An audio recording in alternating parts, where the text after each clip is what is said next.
Hi ma'am, what's your name and from? I'm Ina. I'm from Davao. Ay, Davao, Bisaya, dahil ka ma'am? Yeah. Okay. Kumusta yung Siargao experience mo ma'am?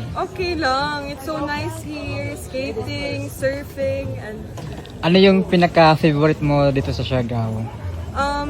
yung beaches na free access. Okay. And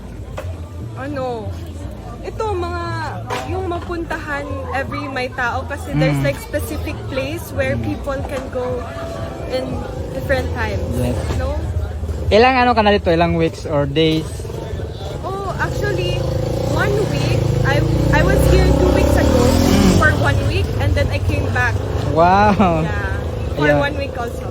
Okay, if you're going to reach Siargao from 1 to 10, what is your rating? 10. 10.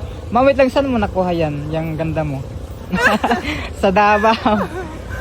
Nakuha ko sa parents. Sa parents. Ayan ma'am, thank you ma'am. Thank you, kuya.